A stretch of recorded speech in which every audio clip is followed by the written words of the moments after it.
Go ahead. My 7-year-old, I have two questions. My 7-year-old grandson asked me why we pray God with several names. Very good question for me. Okay. So that is first question. Second question, my 12-year-old grandson, who is becoming teenager, is already a teenager, he asked me, why do I need to pray God every day and do Sandhya Vandanam? He is already, Janama is being done. Yeah. And it is boring and I am not getting any reward for that. Okay. Very good question. Lovely questions. So those are the two questions. Okay. So Yeah, I'm gonna put my, Bal Vihar teacher's hat now. Okay. So the first question was, why do we have God called different names? So the way you want to answer a 7-year-old is that you can have one person and you have many names for it. It's like, okay, here is a, what does he call you? Tata. Dada? Tata. Tata. Okay, so Tata is there. You call me Tata. And then what does your son call you? Baba? I don't have son, daughter. Daughter. What does daughter call you? Baba? Well, daughter calls me Dad? Daddy. So, and I'm daddy to the daughter because that's how she likes that word. And then you have, when you go to your patients, they call you Dr. Prabhakar. Your friends may be calling you Prabhu or I don't know, whatever. They may have given some names. And am I a different person? No. But why do you call me by that name? Because you feel that, this is my grandpa and I want to have that relationship. So God is everything, but everybody cannot treat him the same because he has so many different jobs, and all that. So you just pick your favorite name. That's all. So we have to give them that freedom, who they connect to, Lord Krishna, or it's the same thing. But I want to worship in that form, or I want to look at God in that form. So that's what I would say a 7-year-old, Or you can stretch that example to other things also. That, they like sports. Hey, when you go and play on the field, you are a soccer player. When you come home, you are my little grandchild and your mommy's boy, but you are the same person. So that's why God has so many names. So that's one. And then 12-year-old who asked, why do I need to pray? So we have to teach them, we are not praying to beg for something. We are praying to say thank you. Saying in America, he koi chammach bhi deta tha, thank you, thank you, thank you. He says that when I came in this world, who gave me everything? Who is giving this to my dada? Who is giving this to because 12-year-old have a little more. What grade is that 12-year-old? 7th grade. 7th grade. So I think they've already probably come to that little bit of Vedanta slight. That when we come in this world, who provided us everything? You can say, okay, nature provided. Fine, nature is God also.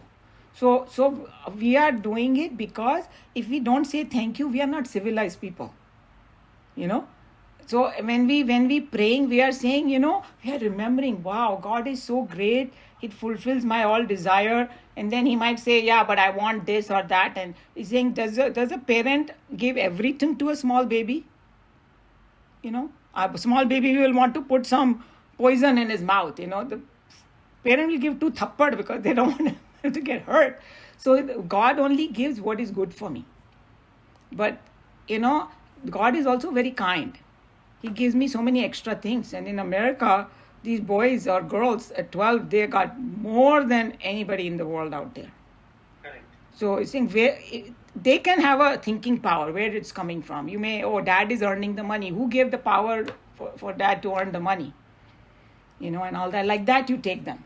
Or, okay, you like pizza. So I ate pizza. See, pizza is good. How did you get the pizza flour? The farmer brought it. How did the farmer get it? He got the seed. Did the farmer make the seed? No. God made the seed. That's why we want to pray to God and thank him. Thank you. Yeah, it's a thanking. So then their minds also shift. They don't constantly demanding things from God or asking, fix this, fix that. No, we are just in gratitude of God. That's how I would say it.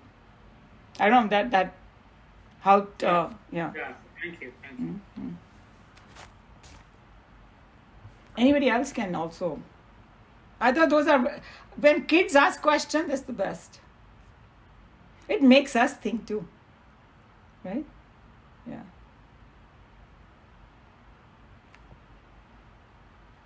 So if you want, we can go back to that other topic of other type of attachment that at our age where that we face.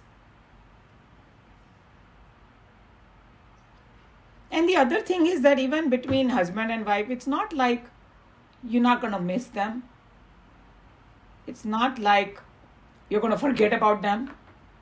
And like a lot of people at our age, when a partner dies, you don't start looking for another partner because you got your whole family and this. Somebody has a need, can go and do that. But it's more like, how do I deal and not get so depressed?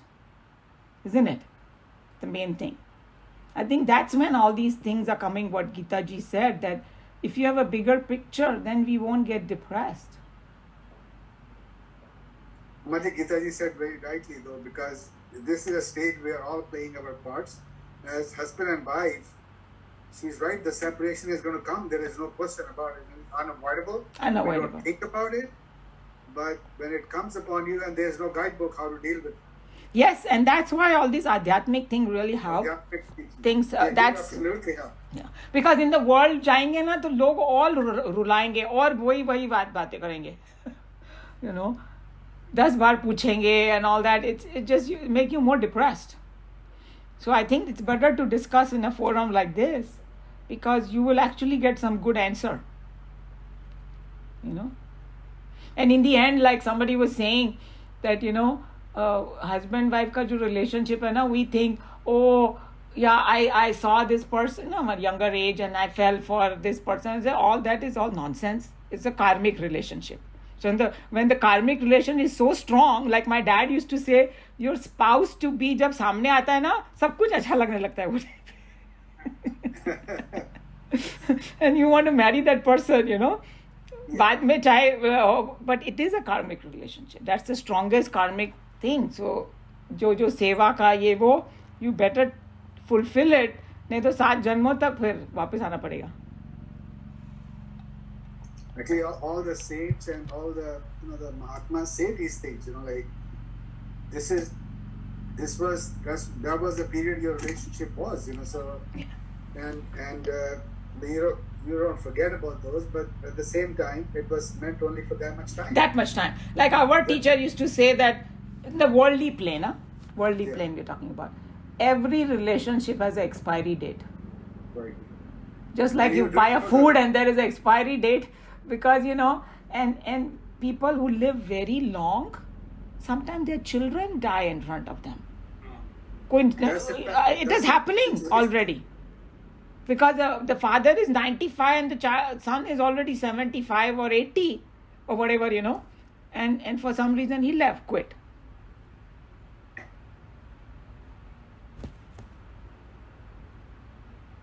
So, and you don't know, sometimes, like Chinmayananji has some insight into it, maybe you can bring it up another time, is, when people ask when somebody at a very young age quits, but from adhyatmic perspective, he will say, uska kaam khatam ho gaya tha.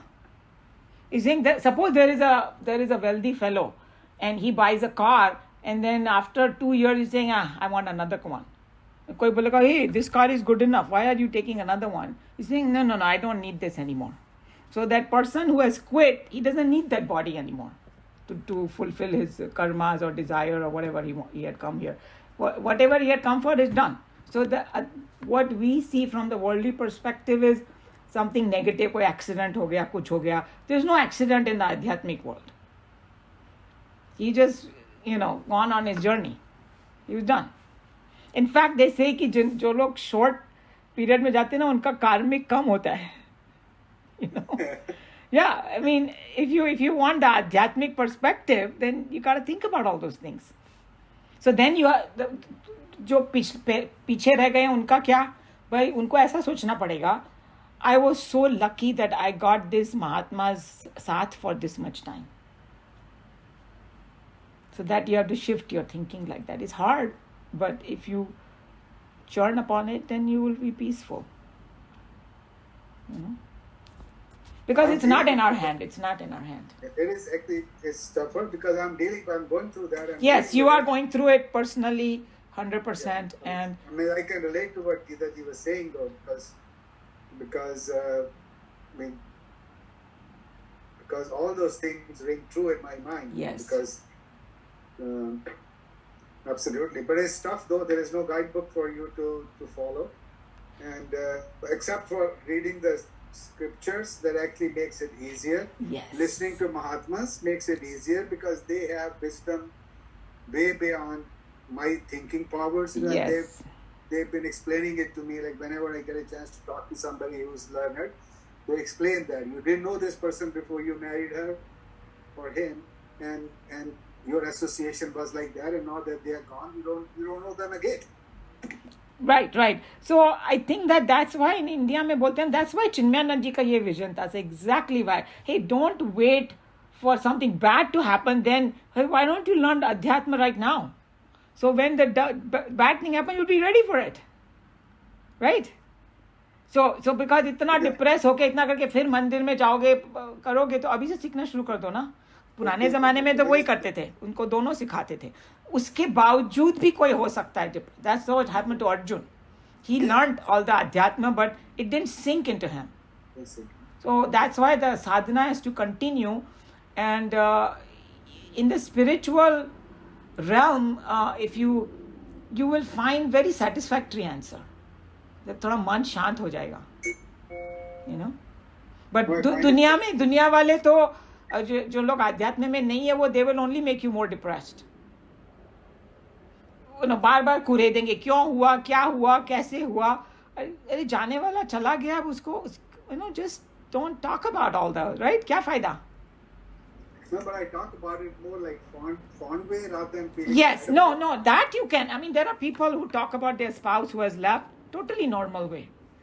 I also talk about my parents, you know. Yeah. I talk about them all the time with my boys also, because they had a fond relationship with them, and they all, Nani ji did this, that. Nobody's saying, but what I'm saying is, suppose somebody got sick and died or something like that, then you don't want to keep dwelling on that. अरे मैं ऐसा करती तो ये हो जाता. And I'm sure we all tried our best to take care Exactly. of So that and in fact, every now and then I listen to some other people on YouTube too, and they say like our good and bad vibes do reach them. yes, they do. Yes. If we, like Sister Shivani actually talks about that the Brahma Kumari ashrams, you know, that so if you are happy, they are happy. Yes. If you are sad, they're sad. So it's, in fact, then you make a conscious effort not to be sad, so that you don't want your departed soul or friend to feel those. Very powerful point, and that is the truth. Because subtle world, it's a vibration world, and it reaches us. All your feelings reach to them, and you don't want them to be stuck because they have already taken that step. So you want them to continue in their journey, and you don't want to be pulling them with negativity. Absolutely. So those are the things. Yes. Prabhakar ji. I have a question. We talked about the last two slokas in Bhagavad Gita, chapter 6, about one who really practices yoga, meditation, fully, and he reaches the moksha. Correct? The second one is, some reason he has not been able to complete the journey, and he will also have he will go to Swargaloka. That is what Lord Krishna, Bhagavan Krishna has assured. I am wondering that if the third category, he or she did not have any opportunity to know about Bhagavad Gita, never heard about this, what Lord Krishna has said, never practiced, what happens to? No, I think you got a little bit confused. He's talking about one state is, okay, you're going on your journey, and within this life you read moksha. Yes, And then yes. the other scenario was you did not reach the moksha. Then he divided the did not reach the moksha into two different parts. So he has some inclination either from your previous life, or he got exposed to the Adhyatma this life, or he had it from. So he's started his journey, but he didn't reach, and there could be two reasons broadly categorized. One was lack of abhyas, and one was lack of vairagya. That's how the division was. So when you said that Bhagavad Gita and all that, there are some kids, and even over here you see Shireen. Shireen had never studied this way, the way we are, but she connects to it very quickly. Yes. Right? Because she has done her previous sadhana in her previous life. Okay. So that's how it happens. So not necessarily, it can be any other religion also.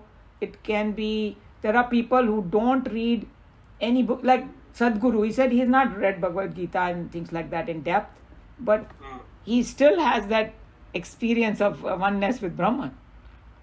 All right. Right? So they are just talking about, so I think that division had a little bit confusion in your mind. So it was, one is who already reached, and one who didn't reach, and who didn't reach, he divided into two. Okay. Okay. Yeah. Thank you.